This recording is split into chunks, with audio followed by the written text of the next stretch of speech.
Subscribe to our channel by clicking the subscribe button. Click the bell button and enjoy the latest uploads from our channel. Question number 3. The diameter of a metallic ball is 4.2 centimeter. What is the mass of the ball if the density of the metal is 8.9 grams per centimeter cube? आपको mass of the ball निकालना है अगर diameter of the ball is already given to you.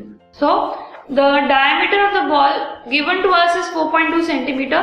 इससे अगर हम radius find out करें, so radius is equal to diameter divided by 2, that is 4.2 divided by 2, that is 2.1 centimeter. Fine. Now the volume of the ball is equal to 4 by 3 into 22 by 7 into 2.1 whole cube, which is equal to 38.808 centimeter cube. Okay.